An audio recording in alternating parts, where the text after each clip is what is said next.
리플하면 또 SBI 하면 리플이지 않습니까? 그래서 NFT 이 소식 때문에 시장에 리플 이 가격 반응이 있죠. 그래서 리플 2.5억 달러 펀드 조성 NFT 프로젝트 지원. 그래서 더블록에 따르면 리플이 XRP 원전 기반 NFT 프로젝트를 지원하기 위해서 2.5억 달러 규모 크리에이터 펀드를 조성했다. NFT 따라가려면 좀 빨리 따라가야 되는데 참 NFT 아직은 저는 뭐 NFT를 통해서 많은 자금이 들어온다고 생각하지만은 좀 느려요. 솔직히 얘기하면 리플 좀 느려요. 뭘 하려면 좀 느린다는 게 참 아쉽습니다. 하지만 그렇지만 이런 거를 한다는 자체는 되게 의미가 있죠. 그래서 리플 가격 변동이 있더라. 근데 이런 걸 통해서 또 가격의 그 차트를 만들어가는 거지 않을까 그런 생각도 해보고요. 일단 여러분 지금 가장 우려되셨던 부분 중국의 헝다, 중국의 2등하는 부동산 그룹이죠. 헝다입니다. 헝다 일단은 고비 넘겼습니다. 그렇다고 리스크가 없어졌냐? 아니요. 그렇지는 않습니다. 급한 불은 껐다고 합니다. 그럼 이제 언제까지? 이 지분을 팔아서 연말까지 낼 이자는 확보했다고 합니다. 그래서 연말까지는 리스크를 가져가지만 그 트리거가 일어나는 것은 연말쯤에 이제 또 다시 한번 고민해 볼 문제이지 않을까. 그래서 중국 쪽은 헝다 외에도 여러분 잘 아시다시피 부동산 이 관련 기업들이 엄청나게 많고 지금도 파산하고 있다고 합니다. 근데 이제 큰 이런 굵직굵직한 기업 중에 헝다가 하도 이슈가 되다 보니까 사람들이 주목을 많이 받았는데 일단은 연말까지는 어느 정도 끌고 갈 지금 모양새이다. 그런데 갑자기 이제 중국의 한숨을 돌리려고 하니 미국 쪽으로 또 화살이 휙 돌아가고 있죠.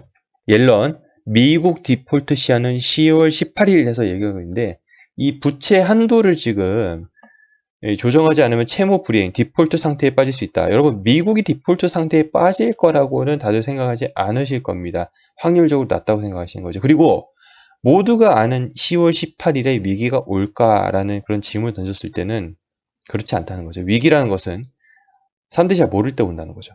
그래서 이거는 많이 들으셨을 거예요. 이거는 비단 코인에서의 그 뭐 정보 이렇게 습득하시는 것뿐만 아니라 다른 경제 뭐 채널도 많이 보실 거니까요. 10월 18일이라 얘기하는데 이거 되게 재미있는 게 있어요. 이따가 좀 다시 한번 조립을 해볼 건데 제가 퍼즐을 맞춘다고 할까요? 뭐 이걸 일단 좀 여러분 염두에 두시기 바라겠고요. 잠깐 이제 화제를 전환해서요. 코인베이스 인스티튜셔널 여기서 여러분 잘 아시다시피 이거에서 여기에서 원래 한번 올렸다가 지웠어요. ETF 관련 이야기를 올렸다가 쓱 지웠다 다시 또 올렸습니다.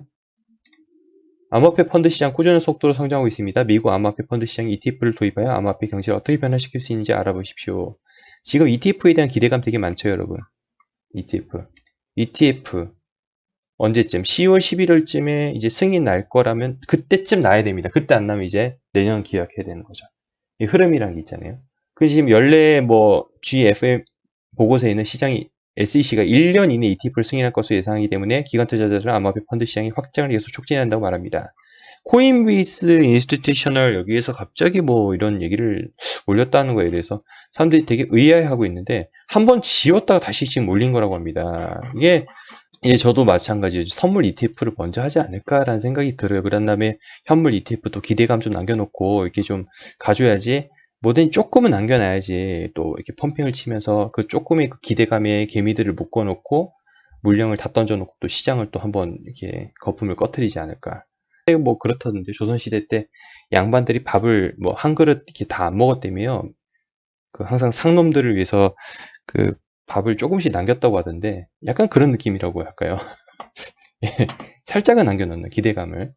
그래야지 이게 다 빠져버리면은 기대감 다 써버리면은 누가 이 시장에 돈을 더 집어넣으려는 생각을 하겠습니까? 어찌됐든 ETF에 대한 얘기를 좀 코인베이스 여기 인스티튜셔널 여기서 얘기를 하고 있더라. ETF에 대한 거 10월 11월 그래서 이걸 좀 우리가 좀 생각해 봐야 될 것 같고 그리고 자 여러분 이거 좀 볼 건데 이 사람 트레이딩 되게 잘하는 데 있죠. 이 사람이 아니에요. 이 트위터 쓴 사람이 아니라요. 이 사람이 얘기하는 것은 세 번째 고래예요. 비트코인 가지고 있는 세 번째로 큰 고래. 그러니까 고래가 이 사람이 세 번째라고는 말할 수 없어요. 왜냐하면 지갑을 쪼개서 보관하는 사람도 있기 때문에 일단 공식적인 랭킹에서 지갑 순위로 세 번째로 큰 지갑으로 얘기를 하겠습니다. 28개? 아 이거밖에 안 돼? 비트코인 구입했습니다. 하지만 지난주를 여러분 보셨다시피 비트코인이 내려가는 동안에도, 잠깐 조정한 동안에도 비트코인을 꾸준히 지금 사모았죠.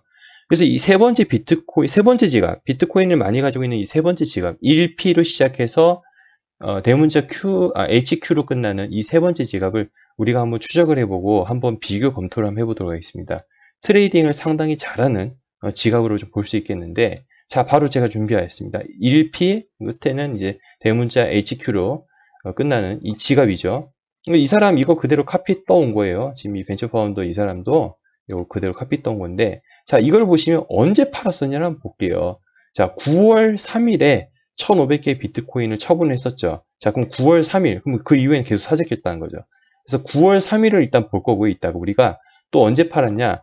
8월 21일에 팔았었어요. 그리고 8월 7일에 1,500개, 1,500개에서 두 번 팔았었죠. 그리고 7월 28일에 1,500개, 1,500개 두 번 팔았었고. 그럼 그 전에 언제 팔았냐면 계속 사모았었어요. 그리고 이때 6월 15일에 1,500개 팔았었고, 3,000개 판 데가 5월 9일에 팔았고요. 5월 7일, 5월 5일 보세요. 이때 총 6,000개 팔았네요. 5월 5일, 5월 7일, 5월 9일 토탈 6,000개 팔았어요. 그러니까 이 사람이 얼마나 트레이딩 잘하는가. 자, 차트를 보면서 우리가 한번 살펴보도록 하겠습니다. 자, 그래서 비트코인 가격 있는 이 차트를 통해서 좀 점검을 해볼 텐데요. 이거 로고에 있어서 약간 실감이 안 나실 건데 로고를 좀 제가 풀도록 하고요. 자, 그리고 살짝 좀 펼쳐보도록 하겠습니다. 자, 이렇게 지금 펼쳤습니다. 자, 여러분, 여기서 볼게요. 5월 5일, 5월 7일, 5월 9일을 한번 기억해 보세요. 자, 그러면 여기 이제 차트로 들어갑니다. 자, 5월 7일, 5월 8일, 5월 9일. 이때 많이 팔았네요, 이때. 이때 한번 속고 더 안 올라가니까 이때 쭉 팔았네요, 고래가. 추세선 맞고, 안 갈 것 같은데, 안 뚫고 갈 것 같은 데서 많이 팔았던 것 같아요. 이때 쭉 팔았네요, 고래가. 무려 몇 개 팔았다고요? 이 시즌 동안에? 6,000개 팔았죠. 그죠? 그전에는 몇 개 팔았냐? 4월 12일, 4월 14일 이때 3,000개 팔았었어요. 4월 12일, 4월 14일 가볼게요. 자, 4월 12일, 14일 이때네요. 요때 이때 팔았네요. 고래가 되게 잘 팔죠. 살 때는 어떻게 샀냐? 꾸준히 샀는데 많은 양을 살 때 보세요. 이때 뭐 2,227개, 4월 27일, 2,277개. 어우, 이때 막 사네요, 이때 사네요. 이때 사네요, 이때. 예. 그리고 쭉 가서 5월 18, 19, 20, 21, 22 쭉쭉 이때 22일까지 5월 18, 19, 21, 22 이때부터 쭉 사네요. 이때 고래가 샀네요. 그러니까 이거 보면은 되게 참고가 될 만해요. 이 세 번째에 대해서 이 사람이 이 정도 집착하는 이유가 있구나. 되게 공감이 갑니다. 최근에는 보시다시피 이때 많이 샀네요. 9월 9일에 1,400개 샀네요. 예, 9월 9일 이때는 1,400개. 그때. 이 사람은 계속 사모고 있어요, 지금. 이때 언제 이후로부터 9월 3일에 팔았었죠. 최근에. 이때 팔았네요. 팔 때. 쭉 사다가 이때 좀 팔았어요. 그리고 지금 계속 사모고 있거든요. 계속 사고 있어요. 맞아요. 여러분, 이 시장은 제가 보기에는 고래가 차트 그린다고 생각해요. 여기는 조작된 시장입니다. 아직까지는. 앞으로도 그럴 수도 있어요. 저런 고래가, 많은 물량을 가지고 있는 고래가 저렇게 해버리면 물량을 매도치고 물량을 사면은 당연히 가격 움직이죠. 그러니까 이 사람 움직이는 거, 이 트위터 쓴 사람은 저렇게 모니터링 계속 하는 것 같아요. 이 사람이. 예, 계속 모니터링 이유가 다 있는 것 같아요. 보면 다 일리가 있어요. 예. 근데 중요한 사실은 이때 팔고 나서 지금까지는 판 적이 없더라. 예. 팔 때는 항상 꼭대기였더라. 8월 21일 한번 볼까요? 8월 21일. 이때 팔았었네요. 이때 팔고, 이때 팔았었네요. 이때 팔고, 이때 팔았었네요. 되게 잘 팔더라. 조작하고 있는 거 아닐까요? 예. 그리고 이 사람 지금 보세요, 여러분. 일반 개미들 투자하는 거랑 패턴이 완전 다르죠. 우리들은 어떻게 해요? 대부분. 한 번에 매수 버튼 해가지고 싹 긁어버리죠, 그냥. 100% 그냥 다 사버리죠. 분할 매집 없잖아요, 대부분. 근데 고래 보세요. 조금씩 사고, 팔 때도 조금씩 팔죠. 아닌가? 팔 때는 어느 정도 그래도 예술적으로 팔긴 한데, 살 때도 되게 분할 매집의 스타일을 보이고 있다는 거죠. 예. 게다가 돈이 많기 때문에, 또 팔면 또 이득을 취하면 또 돈이 많이 생기잖아요. 그래가지고 또 분할로 매집하고. 그래서 요거 여러분 꼭 참고를 해보시기 바라겠습니다. 자, 그리고 이제 여러분 아까 앨런 얘기했던 뭐 미국 디폴트 시한 10월 18일 이때까지 부채 안 늘리면은 안 된다. 18일까지 의회가 연방정부 부채 한도를 늘리거나 유예하지 않으면 디폴트 선언을 할 수 있다. 자, 결국 18일까지 뭔가 나와줘야 된다는 거잖아요. 근데 이게 좀 시간 끄는 건 느낌이 들지 않나요? 그죠? 근데 여기에서 비트코인 입장에서 한번 좀 보도록 할게요. 자, 비트코인이에요. 2013년하고 2021년 패턴 되게 비슷하다 그런 얘기 많이 들으시죠? 자, 그런데 오늘은 좀 또 흥미로운 부분을 가지고 왔는데 이제 2017년과 2021년을 비교한 거예요. 2017년 때 9월 25일, 자, 9월 25일 요 시점, 자, 9월 25일 기점으로 해서 요렇게 내고 있잖아요. 지금 비트코인도 한번 볼까요, 여러분? 지금 비트코인의 모습을 보면은 요런 모습 보이고 있잖아요. 요런 모습. 계속 아래로 내려가고 있죠. 계속 아래로. 하방색인 것 같은데요. 길게 보면은. 근데 아무튼 되게 어딘가에 갇혀가지고 계속 내려가는 모습. 돌파하지 못하는 모습을 보이고 있잖아요. 근데 되게 유사점을 찾았던 거예요. 17년 때요. 2017년 때. 2017년 때 9월 25일, 이게 4번이에요. 9월 25일 기점을 해가지고 지금 이 추세를 돌파해서 올라갈 때, 그 올라간 시점, 그때가 얘를 기점을 해가지고 23일이 걸렸더라. 23일. 23일이 지나고 나서 돌파해가지고 올라가고 그 전 고를 뚫고 올라갈 때가 결국 40일이 걸렸더라. 2017년 때요. 자, 그러면 지금 2021년이지 않습니까? 2021년 현재 얘도 역시 지금 이 추세를 뚫지 못하고 계속 쳐박으면서 벅벅벅 하면서 내려오고 있죠. 자, 그러면 2017년과 동일하다면은 23일 딱 일 됐을 때, 얘 기점이 23일 됐을 때 뚫고 올라갔다는 거죠. 그럼 23일 언제냐? 바로 9월 30일, 내일이라는 겁니다. 내일이요. 2017년과 그냥 일수가 똑같다고 치면요. 바로 내일 추세를 뚫고 올라가 줘야 됩니다. 마침 공교롭게 9월 30일이나 9월 30일 다음에 얼마입니까 또? 날짜 보시면. 9월 30일 다음에 맞습니다. 10월 1일, 10월 월봉이 또 시작되네요. 10월이 시작됩니다. 그래서 아까 또 보셨다시피 17년 때 이 전고를 뚫고, 그러니까 전 최고를, 그러니까 이 4번 떨어지기 직전 이 고점을 뚫고 올라가는 40일 걸렸잖아요. 이 40일. 40일째 올라갔다. 그러면 되게 재밌어요. 10월 17일입니다. 2017년과 똑같이 40일 뒤에 얘 고점을 넘어선다고 따지면, 이 고점을 따진다면은, 이 고점이 언제죠? 9월 7일? 그러니까 이때쯤에 대충 그림을 상상도를 한번 그려볼까요? 이 10월 17일이 여러분 하루 차이로 아까 요 날짜랑 되게 비슷해요. 그래서 전 좀 놀랐어요. 괜히 뇌피셜 좀 풀어본 거죠, 지금.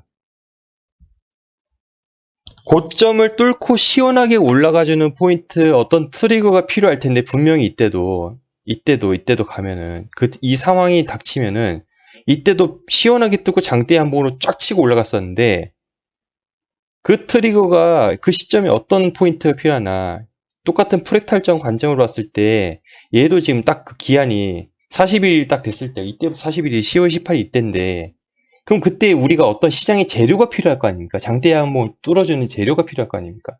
근데 그게 그때 10월 18일 이벤트가 딱 이거가 있다는 거죠, 지금. 그래서 참 흥미롭다, 이런 생각을 좀 해봤고요. 이거는 여러분, 플랜 B의 STF 모델에서 플랜 B가 얘기했던 거 있지 않습니까? 뭐, 8월의 저점, 9월의 저점, 11월의 저점, 12월의 저점에서 얘기했을 때, 그가 얘기했을 때는 로그 차트를 써가지고 되게 그 차트에서 별로 그런 감흥이 없었을 텐데, 로그가 있고가 되게 차이가 많거든요. 로그라는 것은 숫자를 좀, 이게, 보세요. 이렇게 하면 밑에가 찌그러져 보이니까 로그를 돌려버리면 밑에가 더 커져 보이고, 이런 높은 가격대가 더 찌그러져 보여가지고 이렇게 좀 완전 비교할 수 있는 이 차트잖아요. 근데 플랜 B는 이런 식으로 얘기하니까 별로 감흥이 없지만은 실제로 우리가 보는 업비트 차트나 뭐 기타 차트를 보시면 로그가 없는 차트라는 거죠. 그러니까 이런 관점에서 봤을 때 플랜 B STF 모델을 그대로 돌린 거예요, 저거는. 이게 지금 과장한 게 아니에요. 로그 그냥 없앤 거예요. 로그를 없애면 진짜 이렇게 나와줘야 돼요. 플랜 B의 이 양반의 말대로라면 이렇게 나와줘야 돼요. 로그가 없는 차트에서는 이렇게 나와줘야 된다는 거죠. 그냥 로그만 없앴을 뿐인데 되게 달라 보인다는 거예요. 여러분 가지고 계신 알트코인 전부 다 오르려면요, 아무리 지금 뭐 시장이 뭐 탈비트를 미치고 있어도 비트코인 가져야 됩니다. 이 정도는 가져야지 여러분 가지고 계신 알트가, 특히 메이저 같은 경우는 덩치도 크기 때문에 그 올라갈 힘이 더 주어지는 것이죠. 편에서는 이제 일각에서는 뭐 이 미스터 웨일 이 사람 팔로워 되게 많은데 30명 정도 되는 것 같은데, 이 사람은 하락을 외치고 있어요. 닷컴 버블과 비교하고 있죠. 그리고 많은 하락 론자들이 지금 시장에 존재합니다. 그리고 상승은 끝났다 얘기하는 사람 많습니다. 그리고 가지각색의 그런 뭐 하이먼 미스키 모델도 끼워 맞추기 나름이기 때문에 이것이 불트랩일 수도 있고 그냥 뭐 끝났을 수도 있죠. 그러니까 이런 식으로 해가지고 하락량 론을 외치는 사람도 되게 많습니다. 이렇게 시장에 지금 의견이 갈리고 있는 상황 속에 이 4분기는 정말 저는 재밌을 거라 생각합니다. 의견이 갈려야 더 시장이 극대화되지 않을까 생각이 됩니다. 그래서 이런 입장 아니지만은 물론 조심해야 될 부분이기 때문에 일정량의 현금은 항상 있어야 되겠죠. 제가 아까 텔레그램에도 올려드린 건데 홀더 센티멘트 해가지고 이 홀더들의 심리 지표라고 보시면 될까요? 감성 심리라고 보시면 됩니다. 호들러라 강력하게 홀딩하고 있는 사람 호들러라 하잖아요. 6에서 12개월 그리고 2에서 3년 3에서 5년 이 호들하는 사람이 전부 비율이 올라가고 있다는 거죠. 계속 축적하고 있다는 겁니다. 장기 축적하는 사람도 많아지고 있고 뭐 중기도 많고 지금 2013년과 유사하다 계속 지금 말씀드린 부분이 어떻게 봐도 되게 비슷하다는 거죠. 이거 말고 이제 더 여기다 엎쳐야 될 게 뭡니까? 저번에도 말씀드렸지만 테이퍼링 이것도 같이 엎쳐 놓으면은 되게 재밌는 이런 걸 볼 수 있다는 거죠. 되게 유사점이 되게 많더라. 이건 일단 오늘의 핵심은 세 번째 비트코인 지갑 스터디였습니다.